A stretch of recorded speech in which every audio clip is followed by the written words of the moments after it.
மனுநீதி சோழன் வரலாறு நமக்கு தெரியும்.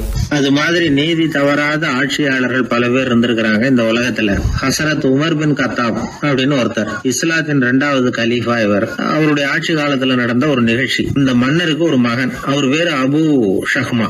அந்த மிசர் நாட்டு கவர்னர் அமர் பின் ஆஸ், அந்த மன்னருடைய மகன் கவர்னர் அவர்களுடைய கவனிப்புல இருந்தார். அந்த சமயத்துல ஒரு நாள் அவர் மதுபானா இருந்தனர். கவர்னருக்கு தெரிஞ்சு போச்சு. அவருக்கு தர்ம சங்கடமா போட்டுது. தவறு செஞ்சது மன்னருடைய மகன். கவர்னர் யோசனை பண்ணார். அவர் மெதுவா தன்னுடைய வீட்டுக்கு அழைச்சிட்டு வந்தார். அதிகமா அவரை கஷ்டப்படுத்தாம ஒரு சின்ன தண்டனை கொடுத்து பிரச்சனையை தீர்த்துட்டார். ஏதோ பேருக்கு ஒரு தண்டனை, அவ்வளவுதான். இது நடந்து கொஞ்ச நாள் கழிச்சு மன்னருக்கு இந்த விஷயம் தெரிஞ்சு போச்சு. தன்னுடைய மகன்கிறதுனால கவர்னர் லேசான தண்டனையோட விட்டுட்டார் அப்படிங்கறத புரிஞ்சுக்கிட்டார். உடனே கவர்னருக்கு தகவல் அனுப்பினார். அமர் பின் ஆஸ் அவர்களே, என்னுடைய மகன் மதுபானம் அருந்தி இருக்கிறான், அது உங்களுக்கு தெரிஞ்ச உடனே தண்டனை கொடுத்திருக்கிறீங்க. கலீஃபாவின் மகன்கிற காரணத்தினால குறைவான தண்டனையை கொடுத்ததாக கேள்விப்படுறேன். இது ஷரியத்தின்படி மாபெரும் குற்றம். உங்களுடைய நடத்தையும் மன்னிக்க கூடியதல்ல.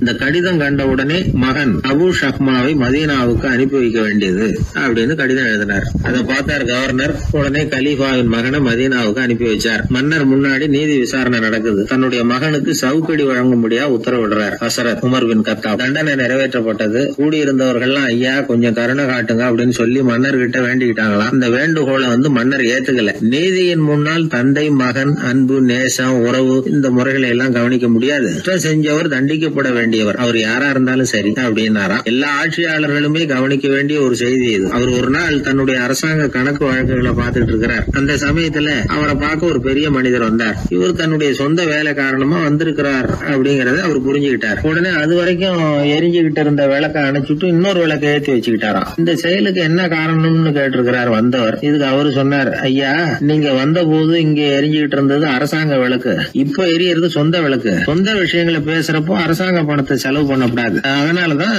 விளக்க மாத்தினேன் அப்படின்னாராம். இப்படிலாம் பல பேர் இந்த உலகத்துல இருந்திருக்கிறாங்க. ஆனா இப்ப எல்லாம் பல பேர் அப்படி இருக்கிறது இல்ல. ஒருத்தர் அப்படிதான் அரசாங்க விஷயங்களை பார்த்துக்கிட்டு உட்கார்ந்து இருக்கிறார். அந்த சமயத்துல ஒரு பெரிய தொழில் அதிபர் அவரை பார்க்க வந்திருக்கிறார். இவரு சடார்னு எழுந்திருச்சு எரிஞ்சுகிட்டு இருந்த விளக்க அணைச்சுட்டார். எங்கும் ஒரே இருட்டு. ஏன் விளக்க அணைச்சுட்டீங்கன்னு கேட்டிருக்கிறார் வந்தவர். இங்க நடக்கிறது மத்தவங்க கண்ணுல பற்றக்கூடாது அப்படிங்கறதுக்காக தான் விளக்க அணைச்சேன். நீங்க கொண்டு வந்திருக்கிறத அப்படி ஒரு ஓரமா வச்சுட்டு போடுங்க, அதுக்கப்புறமா விளக்க போட்டு நான் எடுத்துக்கிறேன் அப்படின்னாராம் இவர். பத்திரிகையில வர்ற செய்திகளை கூட நகைச்சுவை சொல்றது உண்டு. அதாவது அதை நேரடியா சொன்னா வானொலியில அனுமதிக்க மாட்டாங்க சில விஷயங்களை. அது சின்னாருக்கு கௌரவ குறைச்சல், அதை வேடிக்கை கலந்து நகைச்சுவோடு சொல்லும் பொழுது அதை அனுமதிச்சிருவாங்க. அப்ப அந்த விசாரணை கமிஷன் அது நிறைய நடந்துகிட்டு இருந்தது. டெல்லியில இருந்து அமலாக்க பிரிவு அதிகாரிகள்லாம் வராங்க போறாங்கன்னு பத்திரிகையில அமர்க்கப்பட்ட இடம். அந்த நேரம் நான் ஒரு ரேடியோவில் ஒரு செய்தியை தயார் பண்றோம். அப்ப என்ன பண்ணேன்னா, இது மாதிரி அந்த பத்திரிகை செய்தியை வச்சுக்கிட்டே ஒரு செய்தி சொன்னோம், இன்னொரு தகவல் சொல்லி. அதனால ஒருத்தன் தமிழ்நாட்டுல ஒரு ஆள், அவன் திடீர்னு கோடீஸ்வரன் ஆயிட்டான். நேத்து வரைக்கும் சாதாரணமா இருந்தா இன்னைக்கு கோடீஸ்வரன் ஆயிட்டான். டெல்லியில இருந்து 2 அதிகாரிகள் வராங்க. எப்படி அவன் பணம் சேர்த்தான்னு கண்டுபிடிக்கிறதுக்கு அவனை கூப்பிட்டு 2 அதிகாரிகளும் எப்படிடா பணம் சேர்த்த? நான் ஒன்னும் தப்பான வழியில பணம் சேர்க்கல சார், நான் பந்தயம் கட்டியே பணக்காரன் ஆயிட்டேன். பந்தயம் கட்டியே எப்படிடா பணக்காரன் ஆக முடியும் அப்படின்னா, நீங்க நம்புங்க சார், நான் பந்தயம் கட்டி தான் பணக்காரன், தப்பான வழியில சேரல சார். பந்தயம் கட்டி எப்படிடா கோடீஸ்வரன் ஆனேன் அப்படின்னா, நாங்க நம்ப முடியாதுன்றான் விசாரிக்க வந்தவன். அப்படின்னா உங்ககிட்டே ஒரு பந்தயம் கட்டட்டுமான்றான் விசாரிக்க வந்தவன்ட்டே. என்னடா பந்தயம் அப்படின்னா, ஒண்ணுமில்ல சார், இது என் கண்ணு, இது என் பல்லு, என் கண்ணை என் பல்லாலேயே கடிக்கிறேன், எவ்வளவு பந்தயம்.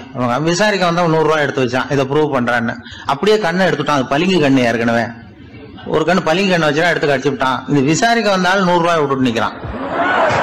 எப்படி பணம் சேர்த்தான்னு வந்தவன். உடனே இன்னொருத்தன், இவன்ட்ட என்னடா பேச்சு கொடுக்காரா, நம்ம பணம் தான் அங்க போயிட்டு இருக்கு, உனக்கு விசாரிக்க தெரியல, போடா நான் விசாரிக்கிறேன்னு அடுத்த வந்தான். அது நீ ஒழுங்கா சொல்றேன், எப்படிடா பணம் சேர்த்தேன் சார், நீங்க கொஞ்சம் புத்திசாலியா தெரியுது அவரை விட, நீங்களாவது நம்புங்க சார், பந்தயம் கட்டி தான் பணம் சேர்த்தேன், நான் நம்ப முடியாது அப்படின்னா உங்ககிட்ட இன்னொரு பந்தயம் கட்டட்டுமா அப்படின்றான். வேண்டாம், அவனை ஏமாத்தி விட்டேன் ஆள வேண்டான்றான். இல்ல சார், அவரு ஏமாந்தது பொய் கண்ணு, பளிங்கு கண்ணுன்னு தெரியாது, ஏமாந்துட்டார். இப்போ உங்ககிட்ட பந்தயம் கட்டுறது நெஜம் கண்ணு, இந்த பக்கம் பளிங்கு கண்ணு கிடையாது, நெஜம் கண்ணு, இதை பல்லால கடிக்கிறேன் அப்படின்னா அவன் ஒரு 100 ரூபாய் எடுத்து வச்சான். இவன் அப்படியே பல்செட்டை கட்டினான் தனியா, அப்படியே கட்டி கடிச்சு விட்டான். அதையும் விட்டுட்டான். இவன் உடனே 2 பேரும், இவன்கிட்ட பேச பேச நம்ம பணம் தான் அவன்கிட்ட போயிட்டு இருக்கு, இவன் எப்படி பணம் சேர்த்தான்னு கண்டுபிடிக்கிறதுக்கு டெல்லியில இருந்து வந்திருக்கோம், மேற்கொண்டு பேசாத, பேச பேச பந்தயம் கட்டுவான். திரும்பி போறதுக்கு ரயிலுக்கு டிக்கெட்டு சரியா இருக்கா பாடுறான்றான். அவன் கரெக்டா எண்ணி பார்த்து கரெக்டா இருக்குப்பா, மேற்கொண்டு பேசாத, அவன்கிட்ட நம்ம போயிடுவோம், போய் நம்ம அதிகாரிகிட்ட சொல்லிடுவோம்னு சொல்லி போயிட்டு வரேன் சார் அப்படின்னு சொல்லிட்டு மரியாதை போயிட்டாங்க. போய் டெல்லியில பெரிய அதிகாரிகிட்ட போய், சார் அவன்கிட்ட விசாரிச்சு பார்த்தோம் சார், தமிழ்நாட்டுல பந்தயம் கட்டி தான் பணம் சேர்த்தேன்னு சாதிக்கிறான், எங்ககிட்ட ஒரு 200 ரூபாய் வாங்கிட்டான் சார் அப்படின்னு அவருக்கு கோவம் வந்துட்டுது. இந்தியாவுக்கே தலைமை அதிகாரி, இதுக்காகவாடா நீங்க இருக்கீங்க? எத்தனை பேர் இருக்கீங்க உங்களை மாதிரி ஜூனியர் ஆபீசர்ஸ் நம்ம ஆபீஸ்ல இந்தியா பூரா விசாரிக்கிறதுக்கு? அப்படின்னா 30 பேர் இருக்கும் சார். 30 பேருக்கு அனுபவம் பத்தாது, நான் இந்தியாவுக்கே தலைமை அதிகாரி, அனுபவம் ஜாஸ்தி, உங்களுக்கு ட்ரைனிங் கொடுக்கணும் எப்படி ஒருத்தரை விசாரிக்கிறதுன்னு. 30 பேரும் ஒரு ரூம்ல வந்து உட்காருங்க, ஒரு ஆள் போய் அந்த ஆள் தமிழ்நாட்டுல இருந்து இங்க கூப்பிட்டுட்டு வா, வர்ற வரைக்கும் அவன்கிட்ட பேசாதீங்க, பந்தயம் கட்டுவான், மெதுவா கொண்டு வந்து நிறுத்து அப்படின்னா ஒரு ஆள் வந்து ஸ்பெஷலா கூப்பிட்டு போட்டான். இது மாதிரி மேடையில நிறுத்திவிட்டு ஒரு தலைமை அதிகாரி 30 ஜூனியர் அதிகாரிகள் அவங்களுக்கு பயிற்சி கொடுக்குறார். இவனை பார்த்து, ஏய் ஒழுங்கா சொல்லு, எப்படி பணம் சேர்த்த, நான் இந்தியாவுக்கே தலைமை அதிகாரி, என்கிட்ட உண்மையை ஒத்துக்கிட்டீங்கன்னா உன்னை அப்ரூவர் ஆக்கிடுவேன் அல்லது தண்டனையை குறைப்பேன், அந்த அதிகாரம்லாம் என்கிட்ட உண்டு, ஒழுங்கா சொல்லு அப்படிங்கிறார். அவர், சார் நீங்க இந்தியாவுக்கே தலைமை அதிகாரி, அனுபவம் ஜாஸ்தி, நீங்களாவது நம்புங்க சார், நான் பந்தயம் கட்டி தான் பணம் சேர்த்தேங்கிறான். இங்கேயும் வந்து இப்படி சாதிக்கிறேன், உன்னை நம்ப முடியாதரா அப்படின்னா உங்ககிட்ட ஒரு பந்தயம் கட்டட்டுமா நானா அவர்கிட்ட போய் வேணாண்டா என் ஆளை ஏமாத்தி விட்டேன் அப்படின்னா, இல்ல சார் அவங்க ஏமாந்தது என் உடம்ப பத்தின ரகசியம், என் கண்ணு பளிங்கு கண்ணுன்னு தெரியாது, நான் பல்செட்டு கட்டியிருந்தது தெரியாது, ஏமாந்துட்டாங்க. இப்ப நான் உங்ககிட்ட கட்டுற பந்தயம் உங்க உடம்ப பத்தின ரகசியம். என் உடம்புல என்னடா ரகசியம்? முதுகுல, உங்க முதுகுல 1 ரூபா அகலத்துக்கு கருப்பா ஒரு மச்சம் இருக்கு, உண்டா இல்லையானா? இல்லேன்னு தெரியும் அவருக்கு. இல்லடா நேத்து வரைக்கும் இல்ல சார், இப்ப இருக்குது மச்சம் அப்படின்னு உடனே 100 ரூபாய் எடுத்து வச்சார் அவர் தலைமை அதிகாரி. ஒரு 100 ரூபாய் வச்சு சட்டையை கட்டி காட்டுறாரு, மச்சம் இல்ல, இவன் தோத்துட்டான் இங்கிருந்து போனவன். உடனே 200 ரூபாய் எடுத்து வச்சுக்கிட்டு, தோழர்களே இப்படிதான் ஒருத்தரை விசாரிக்கணும், என்கிட்ட இவன் ஏமாந்துட்டான் பாருங்க, துருவி துருவி விசாரிக்கிறதுன்னு சொல்றாங்களே இதுதான் அப்படின்னு விளக்கம் கொடுத்தாரு. அப்போ இவன் மெதுவா ஆரம்பிச்சானா, சார் இந்த பந்தயத்துல உங்களுக்கு 200 ரூபாய் லாபம், ஆனா இதே பந்தயத்துல எனக்கு 2900 ரூபாய் லாபம் சார் அப்படின்றான். என்னடா பண்ண அப்படின்னு கேட்டிருக்காரு. உங்களுக்கு தெரியாம இந்த 30 பேர்கிட்டையும் தனித்தனியா ஒரு பந்தயம் கட்டியிருக்கேன். 30 பேர்கிட்ட என்னடா பந்தயம் கட்டினேன்? ஒண்ணும் இல்ல சார், உங்க எல்லாரும் முன்னாடியும் உங்க மேல் அதிகாரியை சட்டையை கேட்ட வைக்கிறேன், உங்களுக்கு பந்தயம் கட்டினேன். போயிட்டு பூரா எனக்கு 2900 ரூபாய் லாபம். அவரு பார்த்தா அதிர்ச்சி ஆயிட்டாரு. தலைமை, சார் நீங்க போங்க சார் அப்படின்னு சொல்லி ஒரு ஆளை கொண்டு போய், சாரை கொண்டு போய் மரியாதையா பக்கத்து ரூம்ல விட்டாங்க. இனிமே அவர்கிட்ட யாரும் பேசாதீங்க வாங்கன்னு சொல்லிவிட்டு, அதுக்கப்புறம் தோழர்களே, இவர் பேச ஆரம்பிச்சாரு, தோழர்களே இனிமே யாரும் தமிழ்நாட்டு பக்கம் விசாரிக்க போகாதீங்க, நீங்க யாராவது போறதுன்னா மத்திய பிரதேசம், உத்தரப்பிரதேசம், இப்படி எத்தனையோ பிரதேசம் இருக்கு, போயிட்டு வாங்க, தமிழ்நாட்டு மட்டும் போகாதீங்க, ஏன்னா அங்க போனா நம்ம பணத்துக்கு ஆபத்து வந்துருது அப்படின்னு சொன்னாருன்னு இந்த கதையை ரேடியோவில் சொன்னேன். இந்த கதையை உண்மை சம்பவமா சொன்னா அனுமதிச்சிருக்க மாட்டாங்க. இந்த நகைச்சுவைக்கு உள்ள மரியாதை என்னன்னா, அது ஒரு கதை மாதிரி உண்டு பண்ணி இப்படி சொன்னதும், இதுல என்ன என்னுடைய விசேஷம்னா, இந்த ஸ்கிரிப்டை வாங்கிட்டு வர சொல்லி மந்திரியினுடைய பிஏ வந்தார். ஒரு மந்திரி அப்ப இருந்தவர், அவர் பிஏ அடிக்கடி வருவார். வந்து இந்த போன நேற்று முந்தா நாள் ரேடியோவில் சொன்னேன் அந்த இன்னொரு தகவல், காப்பி ஒண்ணு வாங்கிட்டு வா அப்படி இப்படின்னு கூப்பிடுவார். மேடையில பேசுறதுக்கு எங்களுக்கு தேவை, உபயோகப்படும்னு கேட்பார். அவரு இந்த நிகழ்ச்சி வந்தப்போ உடனே அன்னைக்கு வந்துட்டார் அந்த பிஏ. இன்னைக்கு காலையில சொன்னீங்களே சார், மந்திரி கேட்கிறாரு மேடையில பேசுறதுக்கு அப்படின்னு. நான் அப்பதான் ஆச்சரியப்பட்டேன், பாருங்க இந்த நகைச்சுவைக்கு உள்ள மரியாதை. அவரே கேட்கிறார், சொல்லப்பட்டதே அவரை பத்தி தாங்கிறது தெரியாம அவரே எப்படி சொல்ல, அதுதான் சிரிப்புக்குள்ள மரியாதைங்கிறது. அது யாரை பத்தி சொல்றோமோ அவருக்கு தெரியாம கூட சொல்லலாம் அதை. அப்படி இது உண்மையில நடந்த சம்பவம். அந்த அமைச்சர் இப்ப இல்ல, உயிரோட எல்லாம் இருந்து வாங்கிட்டு இருந்தார். ஒரு சன்னியாசி, அவரு ஒரு நாள் ஒரு கனவு கண்டாராம். அந்த கனவுல அவர் சொர்க்கத்துக்கு போறார். அங்க ஒரு பெரிய திருவிழா நடந்துகிட்டு இருக்குது. எங்க பார்த்தாலும் அலங்கார வளைவுகள், வண்ணமயமான விளக்குகள், பாதைகள் பூரா மலர்கள், எல்லா கட்டடங்களும் ஒளிமயம். அவ்வளவு கோலாகலமா பிரம்மாண்டமா அந்த திருவிழா நடந்துகிட்டு இருக்குது. அது என்ன திருவிழாங்கிறது இந்த சன்னியாசிக்கு புரியல. அங்க எதிரில் வந்துகிட்டு இருந்த ஒருத்தரை நிறுத்தி, என்ன விசேஷம் இங்க அப்படின்னு விசாரிச்சாராம். உனக்கு தெரியாத விஷயம், இன்னைக்கு இறைவனுக்கு பிறந்த நாள், அதை தான் எல்லாரும் சேர்ந்து கொண்டாடுறோம். இதுக்காக பிரம்மாண்டமான ஊர்வலம் ஒன்று வரப்போகுது, இறைவனே அந்த ஊர்வலத்தில் கலந்துக்கிறார் அப்படின்னார் அவர். உடனே அந்த சன்னியாசி ஒரு மரத்து நிழலில் ஒதுங்கி நின்றுக்கிட்டார். ஊர்வலம் வந்துக்கிட்டு இருக்குது.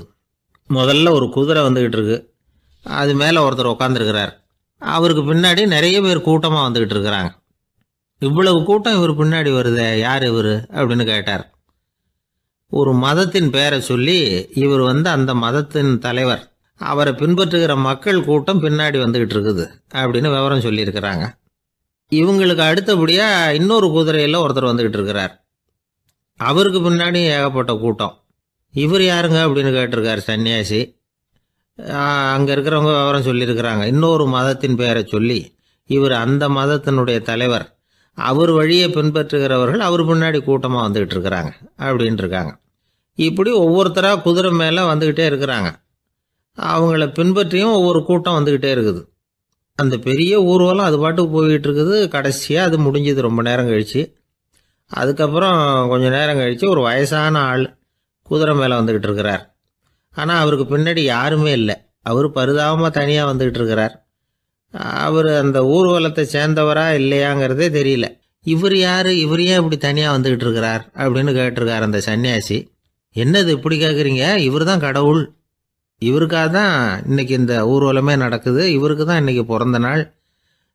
முன்னாடி போகிற ஊர்வலம் பூரா இவருடைய பிறந்த நாளை கொண்டாடுறதுக்காக தான் அப்படின்ட்டுருக்காங்க. இதை கேட்டதும் அந்த சன்னியாசிக்கு திடுக்குன்னு தூக்கி போட்டிருக்கு. இது வரைக்கும் கனவு கண்டுகிட்டு இருந்தவர் மூழ்கிக்கிட்டார். அதுக்கப்புறம் தான் யோசித்து பார்த்துருக்கார்.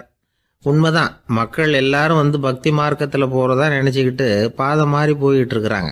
கடவுளை பின்பற்றுவதாக நினைக்கிறாங்க பக்தர்கள். ஆனால் கடவுளுக்கு பின்னாடி யாருமே இல்லை. இன்னமும் இயல்பாக இதை பற்றி யோசித்து பார்த்தா உண்மைக்கு பின்னாடி தான் நான் போய்கிட்டு இருக்கேன் அப்படின்னு நிறைய பேர் சொல்கிறாங்க. ஆனால் அந்த உண்மை வந்து அனாதையாக போய்கிட்டு இருக்குது. அப்படி ஆயிட்டுது உலகம். இந்த காலத்துலேயும் ஒரு ஊர்வலம், ஒரு பெரிய மனுஷருக்கு பிறந்த நாள் விழா. அவர் குதிரை மேலே ஏறி முன்னாடி போய்கிட்டு இருக்கிறார். அவருக்கு பின்னாடி ஒரு 100 பேர் தொண்டர்கள் அவங்க பாட்டுக்கு போகிறாங்க. எல்லாம் பணம் கொடுத்து ஏற்பாடு பண்ணவங்க. எல்லாம் பணம் வாங்கிட்டு பின்னாடி போயிட்டு இருக்கிறாங்க. கொஞ்சம் தூரம் நடந்ததும் கால் வலிக்க ஆரம்பிச்சுட்டுது. ஒவ்வொருத்தரும் அப்படியே ஒதுங்க ஆரம்பிச்சிட்டாங்க. அதான் முன்னாடியே பணம் கிடச்சிட்டுதே, இனிமேல் ஒதுங்கினா என்னன்னு ஒதுங்கிட்டாங்க. ஒரு கட்டத்தில் குதிரையில் போகிறவர் தற்செயலாக திரும்பி பார்க்குறாரு. பின்னாடி யாருமே இல்லை. எல்லோரும் ஓடி போயிட்டாங்க. ஒரே ஒரு ஆள் மட்டும் ரொம்ப விசுவாசமாக பின்னாடி நடந்து வந்துக்கிட்டு இருந்தான். ஏன்ப்பா நீ மட்டும் வந்துக்கிட்டு இருக்கிறியே, நீ வீட்டுக்கு போகலையான்னு கேட்டிருக்காரு அவர். நீங்கள் அந்த குதிரையையும் அதுக்குள்ளே வாடகை பணத்தையும் கொடுத்துட்டீங்கன்னா நானும் போயிடுவேன் அப்படின்னு நானும். இந்த ஆள் கங்கை கரை தோட்டம் பக்கத்தில் ஒரு ஆசிரமம். அங்கே ஒரு பெரியவர் தங்கி இருக்கிறார். அவர் தான் ராமகிருஷ்ண பரமஹம்சர். அந்த ஆசிரமம் இருந்த இடம் கரக்பூர். வங்காளத்தில் பொதுவாக எல்லாரும் மீன் சாப்பிட்றது உண்டு. கங்கையில் குளிச்சுட்டு கையில் ஒரு மீனோடு வர்றது வழக்கம். இவர் இருக்கிற இடத்துக்கு கங்கையில் படகு வழியாக வரணும். அப்படி தான் எல்லோரும் வருவாங்க. வர்றவங்களை ஒன்று கூட்டி ஆன்மீக விஷயங்களை பற்றி பேசிக்கிட்டு இருப்பார். ஒவ்வொரு நாள் ஒவ்வொருத்தர் நகரத்துக்கு போகணும். வரும்பொழுது மீன் கொண்டுகிட்டு வரணும். அதுக்கு ஒரு அட்டவணையே உண்டு ஆசிரமத்தில். அது பிரகாரம் ஒரு நாள் சுவாமி யோகானந்தர் படகுல போனார். படகை செலுத்தினவங்க ராமகிருஷ்ணரையும் சுவாமி யோகானந்தரையும் மற்றவங்களையும் பித்தர்கள் அப்படின்னு சொல்லி ஏளனமாக பேசினாங்க. அவங்க என்ன பைத்தியம் பிடிச்சவங்க அப்படிங்கிறது மாதிரி. சுவாமி யோகானந்தருக்கு ரொம்ப மென்மையான இதயம். இவங்க இப்படி கண்ணாபின்னான்னு பேசுகிறத பார்த்தா மீனை வாங்கிட்டு திரும்புகிறப்போ என்ன நடக்குமோ அப்படிங்கிற பயம் வேறு வந்துட்டுது அவருக்கு. அவ்வளவு மென்மையானவர். இதை தெரிஞ்சுக்கிட்ட ராமகிருஷ்ணர் யோகானந்தா இங்கே வா அப்படின்னு கூப்பிட்டார். இவர் கண்ணீரை தொடச்சிக்கிட்டே கிட்ட போனார். சொன்னார், ஐயா, படகு ஓட்டுறவங்க உங்களை பற்றி மோசமாக பேசுகிறாங்க. என்ன திட்டினா பரவாயில்ல, ஆனால் உங்களை அவங்க திட்டுறாங்க. அதை என்னால் தாங்கிக்க முடியல அப்படின்னார். இதை கேட்டதும் ராமகிருஷ்ணருக்கு கோபம் வந்துட்டு தான். என்னது, உன்னுடைய குருவை பற்றி அவங்க மோசமாக பேசும்பொழுது நீ சும்மா இருந்தியா? வெளியில் போ அப்படின்னு விட்டார். குரு நிந்தனை செய்கிறப்போ அதை கேட்டுக்கிட்டு சும்மா இருக்கலாமா? குரு நிந்தனையை கேட்டால் பாவம் இல்லையா? என்னை தூற்றும் போது அவங்க வந்து பாவம் செய்கிறாங்க. அதை கேட்டுக்கிட்டு நீ சும்மா இருந்தால் நீயும் பாவம் செய்கிற அப்படின்னாராம். அடுத்த நாள் சுவாமி நிரஞ்சனானந்தர் போக வேண்டிய நாள். இவர் படகுல போகும்பொழுதும் அதே மாதிரி நடந்துதான். அவங்க மோசமாக பேச ஆரம்பித்தாங்க, திட்ட ஆரம்பித்தாங்க. அப்படி கேலி பண்ண ஒருத்தனை இவர் என்ன பண்ணார், பலார்னு கன்னத்தில் அரைஞ்சிட்டார். இன்னொருத்தனை கங்கையில் தூக்கி எறியறதுக்கும் தயாராகிட்டார். அதுக்கப்புறம் அவங்க யாரும் வாயை திறக்கலை.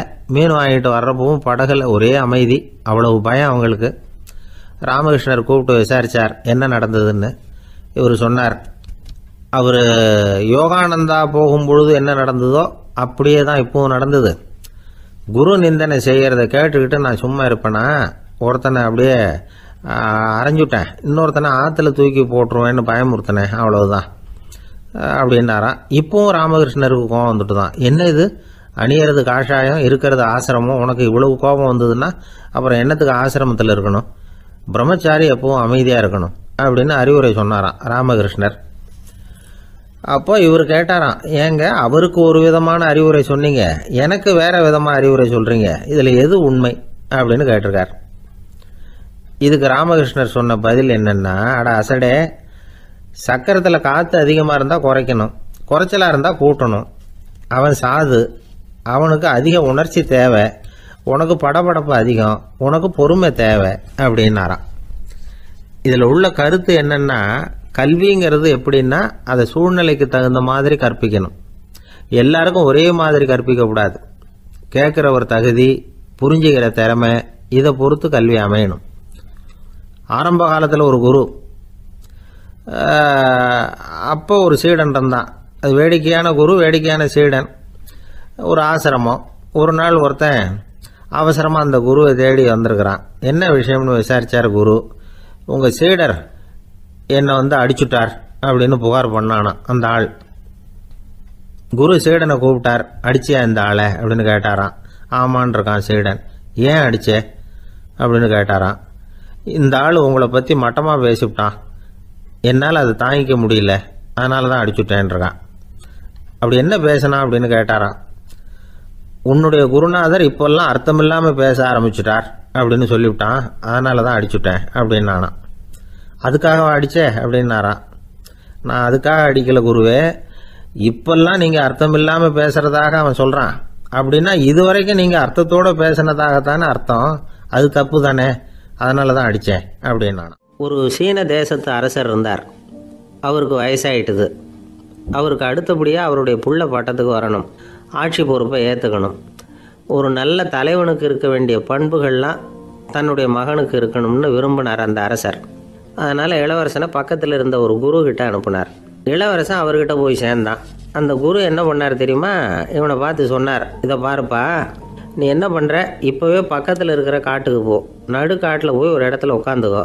அங்கே என்னென்ன சத்தம்லாம் உன் காதில் விழுதுன்னு கவனித்து கேளு. உன் காதில் விழுந்த ஓசைகள் என்னென்னங்கிறத என்கிட்ட சொல்லு, அதுதான் எனக்கு தெரியணும், உனக்கு வேலையும் அதுதான் அப்படின்னு சொல்லி அனுப்பி வச்சுட்டார். இளவரசன் காட்டுக்கு போனான். குரு சொன்னபடியே ஒரு இடத்துல உட்காந்து கவனித்து கேட்டான். அதுக்கப்புறம் குருக்கிட்ட திரும்பி வந்தான். என்னென்ன சத்தம்லாம் கேட்ட அப்படின்னு கேட்டார் குரு. குருவே, காட்டில் நான் பறவைகள் சத்தம்லாம் கேட்டேன், மிருகங்களின் ஓசையையும் கேட்டேன், இதை தவிர இடி, மின்னல், மழை இதுகளோட சத்தத்தையும் கேட்டேன் அப்படின்னா. குரு யோசனை பண்ணார், நீ இன்னமும் சரியாக கேட்கல, அதனால் மறுபடியும் காட்டுக்கு போ, கொஞ்ச நாள் தங்கியிருந்து கேட்டுட்டு வா அப்படின்னார். இளவரசனுக்கு ஒன்றும் புரியல. இருந்தாலும் குருவின் கட்டளையாச்சே, மறுக்க முடியுமா? உடனே அவன் மறுபடியும் காட்டுக்கு போனான். ஒரு இடத்துல உட்காந்தான். கொஞ்ச நேரம் உன்னிப்பாக கவனித்து கேட்டான். சில நாள் கழித்து குருக்கிட்ட திரும்பி வந்தான். குருவே, இந்த தடவை சில துல்லியமான சத்தங்களை எல்லாம் கேட்டான். தேனி பறக்கிற சத்தம், நீரோடையின் மெல்லிய ஓசை, இதெல்லாம் கேட்டேன்னா. குரு சிரித்தார். நீ மறுபடியும் காட்டுக்கு போ, இன்னும் சில நாள் அங்கே இரு, முழுமையாக கவனமாக கேட்டுட்டு வா அப்படின்னு சொல்லி அனுப்பி வச்சுட்டார். இளவரசனுக்கு குழப்பம் அதிகமாயிட்டுது. ஒன்றுமே புரியல. மறுபடியும் காட்டுக்கு போனான். மௌனமாக ஒரு இடத்துல உட்காந்துட்டான். அப்படியே தியானத்தில் ஆழ்ந்துட்டான். சில நாளில் அவனுக்கு இதுவரை கேட்காத ஓசைகள்லாம் கேட்க ஆரம்பிச்சிட்டுது. இதைத்தான் நான் கேட்கணும்னு என்னுடைய குரு எதிர்பார்த்துருக்கிறாருங்கிறத புரிஞ்சுக்கிட்டான். உடனே குருக்கிட்ட ஓடனான். குருவே, இந்த தடவை காதுகளுக்கு கேட்க முடியாத சில ஓசைகளை கூட என்னால் உணர முடிஞ்சுது. பூ மலருகிற ஓசை, சூரியனால் பூமி சூடாகிறப்போ எழுகிற ஓசை, காலை பனித்துளி இந்த புல்லுலாம் குடிக்கிற ஓசை, இது எல்லாம் என்னால் நல்லா கேட்க முடிஞ்சுது அப்படின்னா. குருவுக்கு இப்போ தான் திருப்தி ஏற்பட்டு தான். இளவரசனை பார்த்து சொன்னார், இதை பாருப்பா, இப்போ தான் நாட்டை ஆளுகிற தகுதி உனக்கு வந்திருக்குது அப்படின்னு சொல்லி அதுக்கு விளக்கமும் கொடுத்தாராம். எந்த அரசன் தன்னுடைய மக்களின் இதயம் பேசுகிற மௌன மொழியை, மௌன வார்த்தைகளை கேட்குறானோ அவன்தான் ஆள தகுதி உள்ளவன். எந்த அரசன் தன்னுடைய மக்களின் உணர்ச்சிகளை உண்மையாக உணர்றானோ அவன்தான் முதன்மையான அரசன். போலி வார்த்தைகளை மட்டும் கேட்டுட்டு பல மௌன ராகங்களை காதில் வாங்கிக்காதவன் அரசனே இல்லை.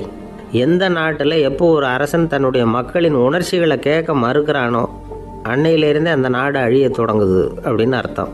இதுதான் அந்த குரு இளவரசனுக்கு போதிச்சது. வாயால் பேசுகிறத மட்டும் கேட்டு ஏமாறக்கூடாது, உணர்ச்சிகளையும் கேட்கறதுல தான் மனப்பக்குவம் உண்டாகும். மக்கள் உணர்ச்சிகளை புரிந்து கொள்ளாத அரசர்கள் நீடிச்சிருக்க முடியாது. அது மாதிரி நாடுகளில் அடிக்கடி குழப்பம் தான் உண்டாகும். அப்படி இருந்தால் அடிக்கடி ஆட்சி மாறிக்கிட்டு இருக்கும். அப்படிப்பட்ட ஒரு தேசம், அங்கே ஒரு சிறைச்சாலையில் 3 கைதிகள் பேசிக்கிட்டு இருந்தாங்க. ஒருத்தன் சொன்னான், நான் இந்த நாட்டு ராஜாவை எதிர்த்து பேசிக்கிட்டு இருந்தேன், அதனால் என்னை பிடிச்சி கொண்டாந்து இங்கே போட்டுட்டாங்க அப்படின்னா ஒருத்தன். இன்னொருத்தன் சொன்னான், நான் இந்த நாட்டு ராஜாவை ஆதரித்து பேசிக்கிட்டு இருந்தேன், அதனால் என்னை பிடிச்சி கொண்டாந்து இங்கே தள்ளிவிட்டாங்க அப்படின்னா.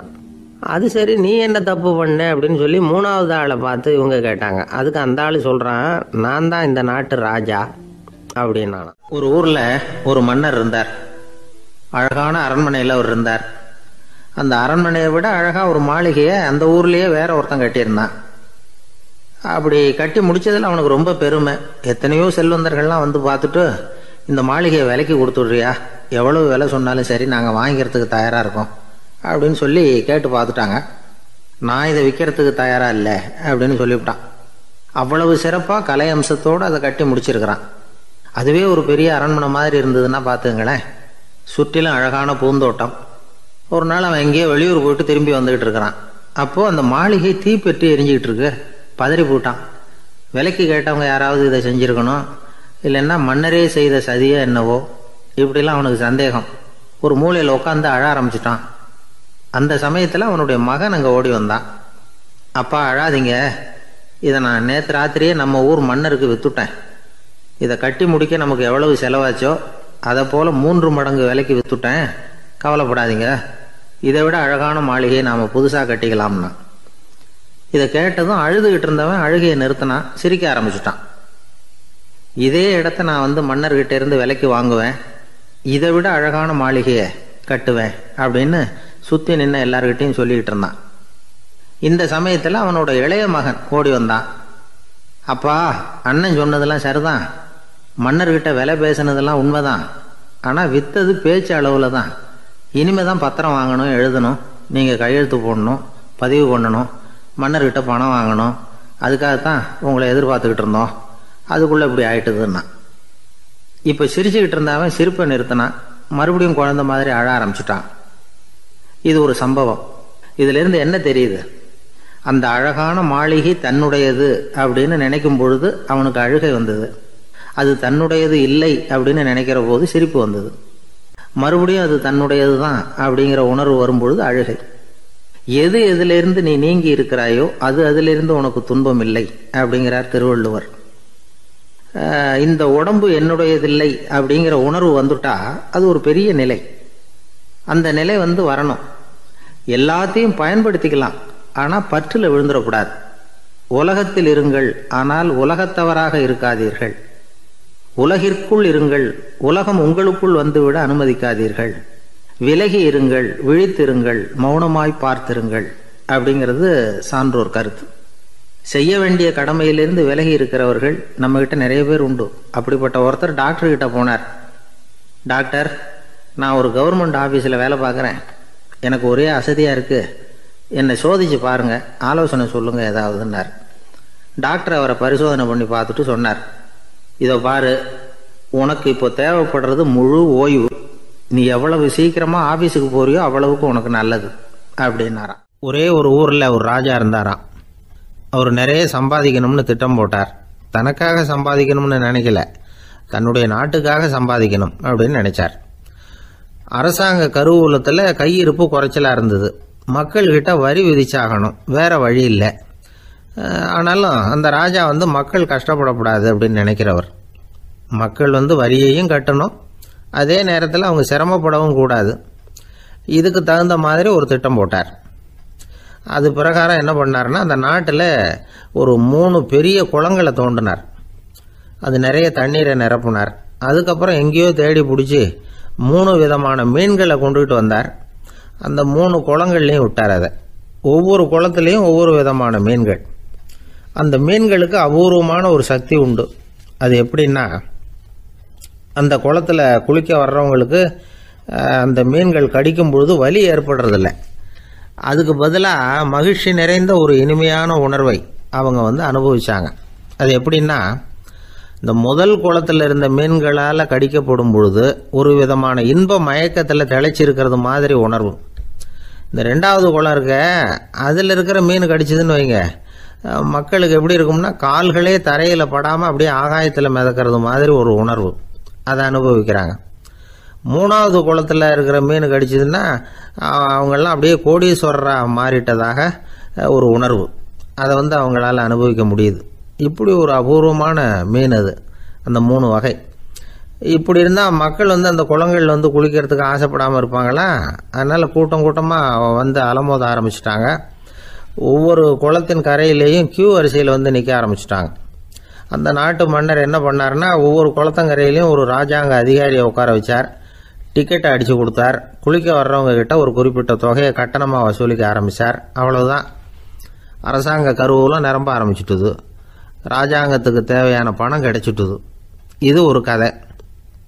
இதை பற்றி என்ன நினைக்கிறீங்க? அதாவது மக்களுக்கு சுமை தெரியாமலே வரி வசூல் பண்ணுறது நல்லது தானே அப்படின்னு நினைப்பீங்க.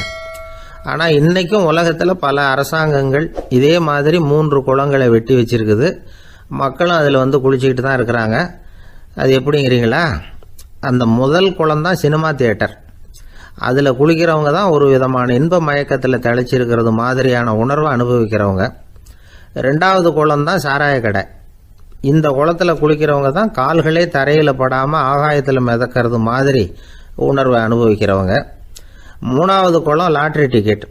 இதில் குளிக்கிறவங்க தாங்கள் அப்படியே கோடீஸ்வரர்களா மாறினது மாதிரி ஒரு உணர்வு, அதை அனுபவிக்கிறவங்க. இன்றைக்கி பல நாடுகள் இந்த குளங்களை பயன்படுத்திக்கிட்டு தான் வராங்க. ஒரு பூவில் வண்டு உட்காருது. அதில் இருக்கிற தேனை வண்டு எடுக்குது. இந்த சமயத்தில் அந்த பூவுக்கு வலிக்குமா? அதுக்கு வலிக்கிறது இல்லை. அந்த பூவோட மலர்ச்சியும் வளர்ச்சியும் குன்றி போகிறதும் கிடையாது.